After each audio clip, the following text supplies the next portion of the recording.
मोहम्मद अली साहब, पहले हमारे नाज़रीन को ये बताइए कि आज जो एक इजलास हुआ पावर सेक्टर का, उस इजलास में कोई फ़ैसला हो सका बिजली की कीमतों में कमी का?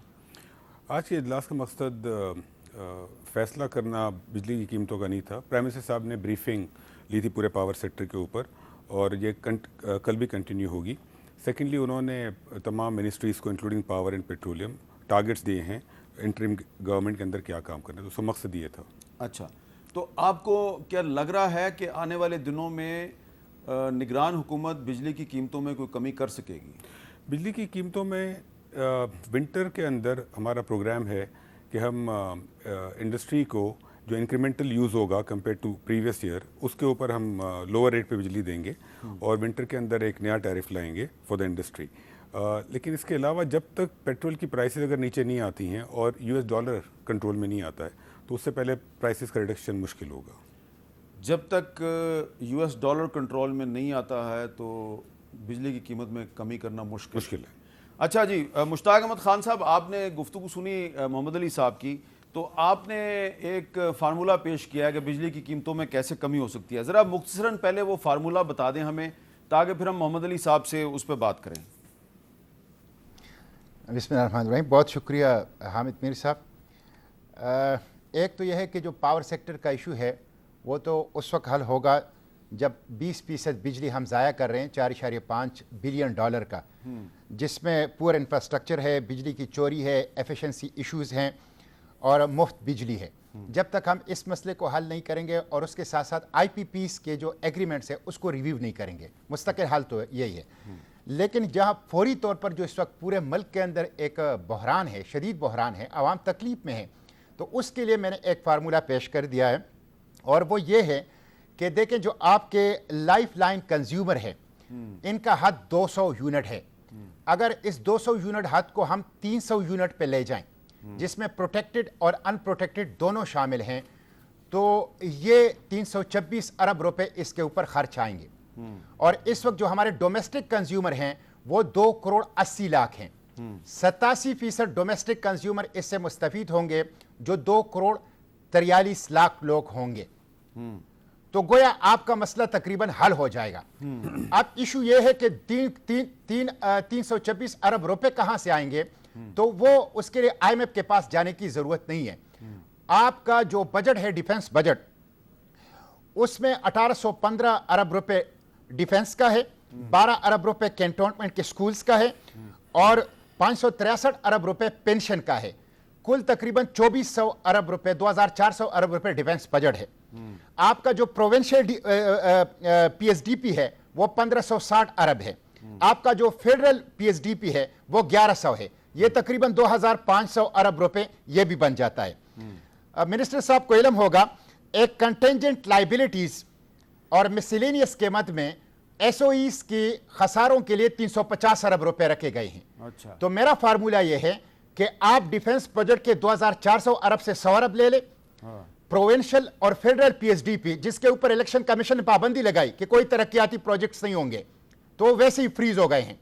तो जो 2500 अरब रुपए आपका PSDP प्रोविंशियल और फेडरल है उससे 100 अरब ले लें, और जो मिसलेनियस और कंटेंजेंट लाइबिलिटीज के लिए 350 अरब हैं उससे आप 100 अरब ले लें, तो आप बगैर IMF के पास जाए 326 अरब रुपए का इंतजाम कर सकते हैं और लोगों को इस तकलीफ से निजात मिल जाएगी, मुल्क को इस बहरान से निजात मिल जाएगा। अच्छा जी, ये तो आपका फार्मूला है जी। मोहम्मद अली साहब, आपने सुनी उनकी बात। जी जी, क्या ये काबिल अमल है?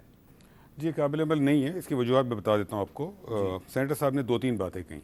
पहली बात उन्होंने कहा कि थेफ्ट और जो चोरी होती है बिजली, दूसरी बात उन्होंने कही कि IPPs के वायदे, और तीसरी बात उन्होंने कही कि जो बजट के अंदर एलोकेशन है डिफेंस में SOEs वगैरह की, तो मैं तीनों का अलग अलग जवाब दे देता हूँ। पहली बात, IPPs के साथ जो मुआहदे हुए हैं, और मैंने सेनेटर साहब का प्रोग्राम 2 रोज़ पहले शायद हुआ था, वो भी सुना था, जिनमें उन्होंने नौमान वजीर साहब की रिपोर्ट को कोट किया था। उसमें लिखा हुआ है कि जी आप क्रिमिनल इन्वेस्टिगेशन शुरू कर दें IMF के खिलाफ। उन्होंने तो यहाँ तक कहा था कि मैं शायद जो, क्योंकि मैंने IPP रिपोर्ट लिखी थी और फिर मैंने नेगोशिएशन की थी, तो उन्होंने ये भी कहा था कि शायद मैं मिला हुआ हूँ इस गवर्नमेंट के साथ या IPPs के साथ, व्हाटएवर। तो मैं खाली ये हाईलाइट कर दूँ सेनेटर साहब की नॉलेज के लिए कि जो रिपोर्ट हमने बनाई थी और जो नेगोशिएशन, जिस कमेटी का मैं पार्ट था, उसने जो नेगोशिएशन की थी उसमें जितने लोकल प्लांट्स हैं उन सब के डॉलर बेस्ड रिटर्न को हमने चेंज करके रुपी बेस्ड रिटर्न कर दिया था 2020 में। वो जो डॉलर था उस वक्त हमने 148 पर फ्रीज कर दिया। अगर हमने वो ना किया होता तो आज उनको हम 300 रुपए के हिसाब से पेमेंट कर रहे होते। पिछले 3 सालों की जो सेविंग गवर्नमेंट ने अभी तक की है उसके ऊपर वो 75 अरब रुपए की है। मेरे पास उसकी सारी कैलकुलेशन है, पहली बात। दूसरी बात, आप IPPs के साथ जो मुआहदे किए हुए हैं वो इंटरनेशनल UK कोर्ट और UK लॉ से गवर्न होते हैं। हम सब ने रिकोडिक में मामला देख लिया किस तरीके से हमें कितनी मुश्किलात हुई, एंड गॉड सेव्ड अस। अब ये कहना बड़ा आसान है कि क्रिमिनल इन्वेस्टिगेशन शुरू कर दें, इनके कमिटमेंट्स ऑनर ना करें, ऐसे नहीं हो सकता। बिकॉज आपने जो हमने भी मनाया था उन्हें ऑन बोर्ड लेके मनाया था। तीसरी बात, आज की तारीख में जो IPPs हैं, पाकिस्तान में IPPs लगे हैं 3 पॉलिसीज़ में। एक 94 की पॉलिसी में जो कि ऑलमोस्ट डिप्रिशिएट हो चुके हैं, 25 साल ख़त्म होने को है उनके।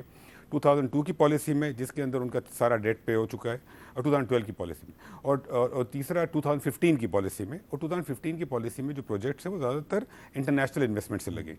अब हम इंटरनेशनल इन्वेस्टर्स ने जो लगाए हैं उनके साथ जाके यूनिलैटरली इन मुआहदों को ख़त्म नहीं कर सकते, पहली बात। दूसरी बात, जहाँ तक चोरी का सवाल है, लेकिन जो चोरी और बिल्स की पेमेंट ना होना, ये 2 मसले हैं। अब ये ओवरनाइट हल नहीं हो सकते हैं। एक कल्चर बन चुका है हमारे मुल्क में। इस वक्त हमारी 5 डिस्कोज ऐसी हैं सिंध के अंदर, KP और बलूचिस्तान में, जिसके अंदर जितने यूनिट्स चोरी होते हैं, जो बिलिंग होती है उसका 60% चोरी या लैक ऑफ रिकवरी है। अब ये चोरी और लैक ऑफ रिकवरी कौन करता है? गवर्नमेंट तो नहीं करती, अवाम ही कर रही है ये ना। 5 डिस्कोस के नाम लेना पसंद करेंगे आप? जी, 5 डिस्कोस के नाम हैं पेशावर, कोयटा, हेस्को है हैदराबाद में, सेप्को और टेस्को। ये 5 डिस्कोज हैं। पंजाब की 5 डिस्कोज हैं, उनकी परफॉर्मेंस बेहतर है। अब 60% जो है, जो टोटल बिलिंग होती है, वो रिकवरी नहीं होती है, लोग पेमेंट नहीं करते हैं। वहाँ पर लॉ इन्फोर्समेंट के लोग जाते हैं, लेकिन उनके साथ भी बुरा सलूक किया जाता है। तो इट इज़ नॉट ईजी कि ओवरनाइट ये चीज़ें चेंज हो जाएँ। हम इसके ऊपर काम कर रहे हैं, it will take a while. तीसरी चीज़ ये कि जहाँ तक बजट की एलोकेशन है, डिफेंस हो, SOEs हो, अब SOEs क्या करें? देखिए ना, ओवरनाइट तो आप PIA को बंद नहीं कर सकते हैं, हज़ारों लोग, लाखों लोग अनएम्प्लॉयड हो जाएंगे। स्टील मिल को बंद नहीं कर सकते हैं, डिस्कोस को आप ओवरनाइट बेच नहीं सकते हैं। ये जो हल हैं, इसके अंदर थोड़ा सा वक्त लगेगा, that's all I am saying. देखिए, हमारी पूरी कोशिश है कि हम आहिस्ता आहिस्ता चीज़ों को सही करें। This is the 3rd week into the job. तो सेनेटर साहब की तमाम गुजारिशात जो हैं और जो इनके सजेशंस हैं, we will look at that. लेकिन ये बहुत जल्दी ओवरनाइट ये चीज़ें नहीं हो सकती हैं, drastic measures, it will take a while. एक और चीज़ देखिए, दुनिया में जो बिजली बनती है वो उसकी कुछ सोर्सेज हैं ना, पेट्रोल से बनती है, गैस से बनती है, हाइडल से बनती है, न्यूक्लियर प्लांट्स होते हैं वगैरह वगैरह। तो पेट्रोल तो पाकिस्तान में उसी प्राइस पे मिलता है, ऑयल जिस प्राइस में अमेरिका में मिलेगा, यूरोप में मिलेगा, हर जगह पर। लेकिन हमारे यहाँ चूँकि हम एक इतने अमीर मुल्क नहीं हैं, तो उसका जो इम्पैक्ट होता है बहुत ज़्यादा फील होता है। सेकेंडली, लोग पेमेंट नहीं करते हैं। थर्डली, लोग चोरियाँ कर रहे हैं। फोर्थली, हमारा टैक्सेशन सिस्टम की वजह से एनर्जी कंज्यूमर पर टैक्स बहुत ज़्यादा है। तो ये स्ट्रक्चरल इश्यूज़ हैं जो कि हमें सॉल्व करने पड़ेंगे, एंड इंशाल्लाह we are moving towards them.